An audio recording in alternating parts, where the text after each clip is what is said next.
Welcome to The Globe, a show that brings you all the headline stories in South Africa and delving deep into issues beyond our borders. I'm Lulu Gabu. Thank you for joining us. On to our top story. Several countries, including the United States and China, have agreed in principle to multilateral guidelines to manage unexpected encounters between their military aircraft. The agreement on Saturday, after a meeting of defense ministers from the 18 countries in Singapore, ensures these countries join 10 Southeast Asian nations already in the pact. The world's two biggest economies, as well as Australia, India, Japan, New Zealand, Russia, South Korea, tentatively joined the agreement, which was initially adopted on Friday by the Association of Southeast Asian Nations. The agreement comes a day after Syrian President Bashar al-Assad met representatives of Russia's foreign and defense ministries in Damascus on Friday. The Russian Foreign Ministry said in a statement on Saturday that during the meeting they discussed developments of the situation in Syria and reaffirmed their commitment to the destruction of terrorist presence and advancement towards a long-term political settlement in the interest of all Syrians. Syria's grinding civil war has claimed more than 360,000 lives since it erupted with the bloody repression of anti-government protests in 2011. A caliphate which the terrorists proclaimed across large swathes of Syria and neighboring Iraq in 2014 has crumbled in the face of multiple offensives against them, but they remain a potent force. And a new form of violence is also taking shape in Syria, according to Russian sources. Russian President Vladimir Putin said on Thursday that militant group ISIS has kidnapped 700 people, including several US and EU nationals in Syria, and will execute 10 people every day, unless its demands are met. Speaking in the Black Sea resort city of Sochi on Thursday, President Putin added that ISIS was expanding its control in territory controlled by US and US-backed forces and blasted America for what he termed a catastrophic failure. He warned that ISIS is expanding its control in territory on the left bank of the river Euphrates, controlled by US and US-backed forces. Washington has dismissed these claims. For more on the Syrian conflict and the way forward, we are now joined on the line by Matshidiso Motsoeneng, a researcher at the Afro-Middle East Centre, AMEC, a research institute based in Johannesburg, South Africa. Matshidiso, good evening and thank you so much for joining us on The Globe. Thank you for having me, Lulu. Now, Matshidiso, the latest kidnappings, how serious is the threat of more kidnappings of ordinary Syrians? I think the latest kidnappings signify that ISIS is really at the back front. They're really cornered in parts of Sueda province in the south and also in Deir ez-Zor province, where the US-led coalition under the banner of the Syrian Democratic Forces has really been cornering them and really, reducing their numbers. Only about 3,000 ISIS fighters still remain today in the whole of Syria. So these kidnappings is really for ISIS to try and regain some control or perhaps even prolong, their survival and their existence in Syria. There's claims that these kidnappings are mainly so that the civilians that are put at the front, so that when the SDF attacks, these civilians are used as human shields. Now, Idlib remains the latest contested bastion. Can Syria experience the deadliest combat never seen in that country? I think so far Syria has seen the worst of its war. I think what remains at this point in time should really be the remnants of the brutality that has taken place since the 7-year conflict started in 2011. And I think, the containment of IS, we know they declared in 2014 Raqqa, a province in Syria, as their headquarters, and now they no longer control even that. They largely now control small pockets of villages in different parts in the country. So really, there isn't really that big of a potential for ISIS to perhaps resuscitate the brutality that we've seen since the start of this war. Speaking of the war, how has President Bashar al-Assad managed to hold on to this war for so long? I think, the Russian intervention in the war, of course, as we know, started in 2015 at the invitation of the Syrian government.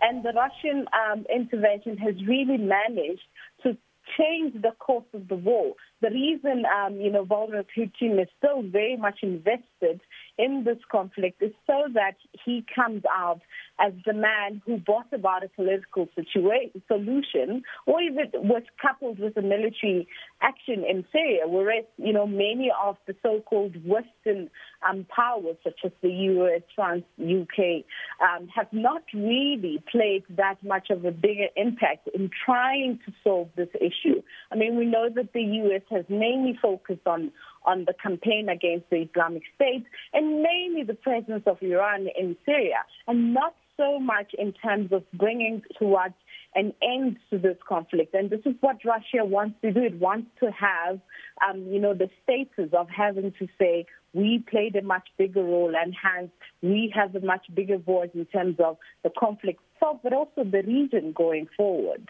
Now, Matshidiso, President Vladimir Putin said on Thursday, which was October the 18th, that it was not up to Russia to persuade Iran to pull its forces out of Syria, and that the governments calling for Iran to leave should provide guarantees that they would not meddle in Syria's affairs. Talking about Iran, what's the main reason Tehran remains in Syria to this day?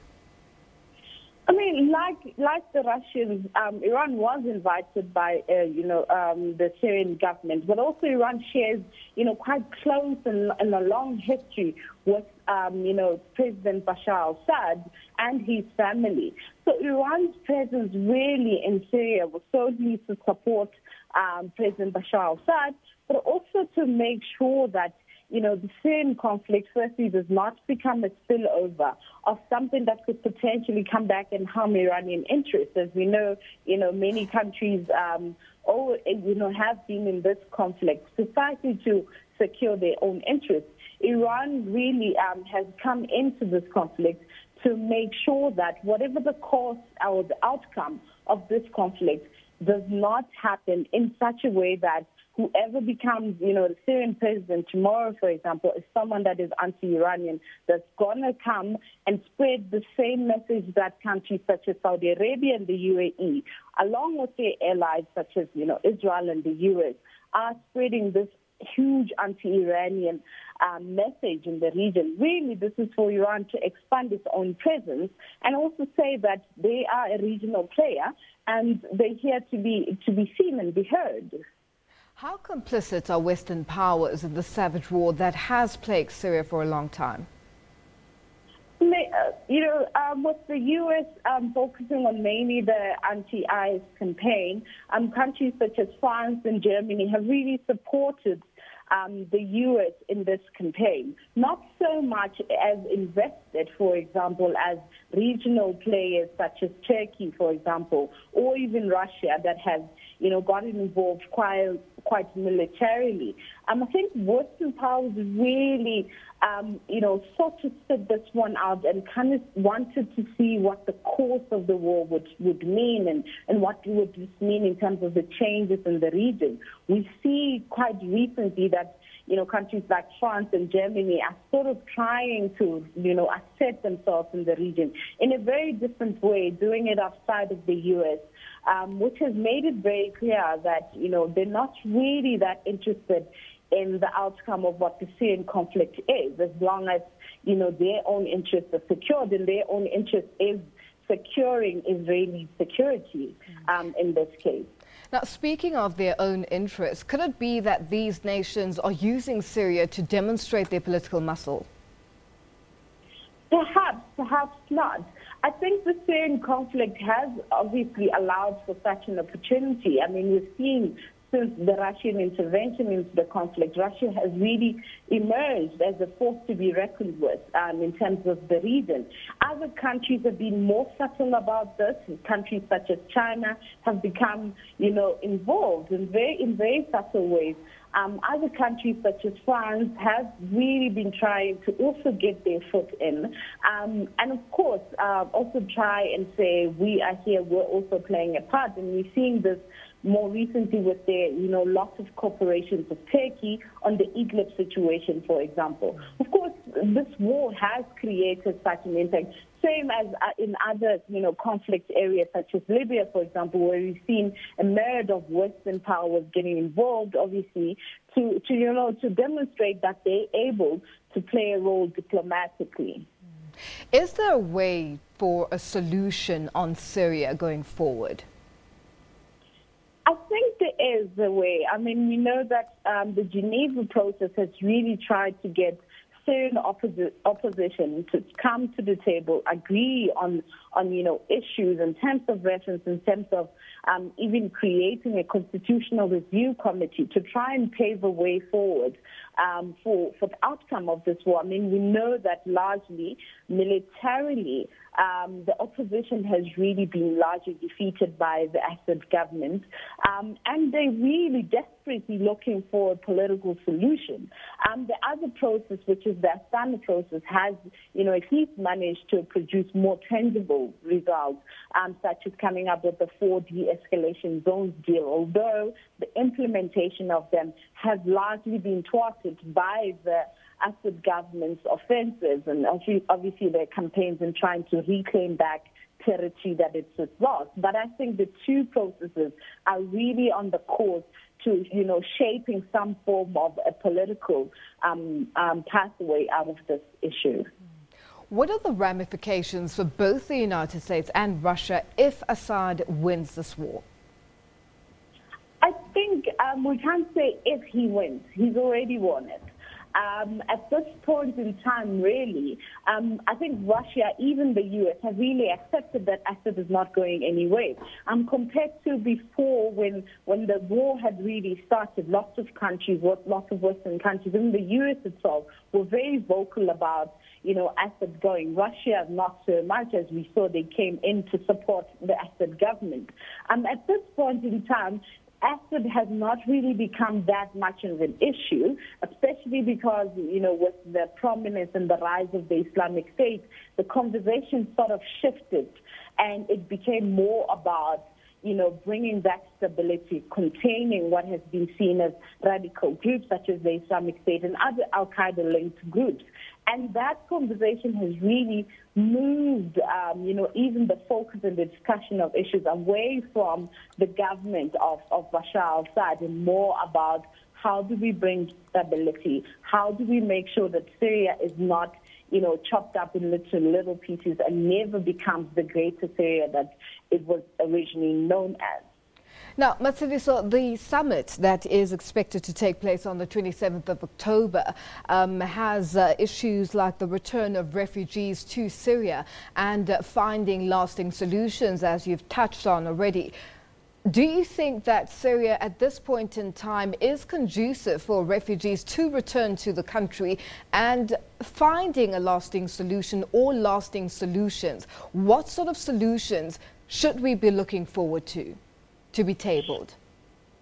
I think, with the upcoming summit between Russia, Germany, Turkey, and France, the main issue, it seems to me, really is about the Idlib issue, which is at this point the last, rebel-controlled territory. But in terms of the other issues that have been highlighted, such as the return of refugees, as we say, Syria recently, recalled one of its controversial laws that it originally issued when, the government of Assad started gaining an upper hand in the war. And this law essentially seized people's properties and made sure that, people couldn't go back to their original homes, couldn't go back to their businesses. And this decision has since been rescinded, and this happened a few days ago. So this is really the Assad government trying to tell the world that we are now back in control. Syria is now, a better place than it was before, let's say, in 2011 or 2013, when the war was really gaining momentum. The United Nations High Commissioner for Refugees has issued reports that it's not safe for Syrian refugees to return home. Even though there is some stability, the conditions are not yet at the point where we can say people can safely return to their homes. Lots of people have been moved out of their homes. Lots of people's businesses and their livelihoods have been destroyed. There hasn't been really mechanisms that have been set down for people to return. This is why the summit would be very interesting to speak about these issues, although I think a much more bigger focus for these four countries is about the offensive that is, due to take place in the Idlib province that Turkey is trying so hard to avert at this point in time. Matshidiso, very quickly, just in wrapping up, we've seen the nomination of J-Ro Pedersen, and this has been touted as a rare moment of hope for the people of Syria. Is this likely going to be the envoy that gets or finds a solution for the people of Syria? I think, yes, this with the news that Staffan de Mistura was leaving, a lot of things were still hanging. And I think really, for me, what is very important is the UN strategies and mechanisms that are employed going forward in this issue, not so much who the envoy is. Staffan de Mistura has been in the post, has not really been able to push the conflict in such a direction where, perhaps now would be saying there is an imminent or even a tangible solution to come up with the Syrian conflict. So I think more for me is about what does the UN do in order to make sure that the envoy is properly supported, the correct players are coming to the table to speak, and a more tangible solution even comes out of this issue. Matshidiso, we'll leave it there for now. Thank you so much for joining us. That is Matshidiso Motsoeneng, and a researcher at the Afro-Middle East Centre, AMEC, a research institute based in Johannesburg, South Africa.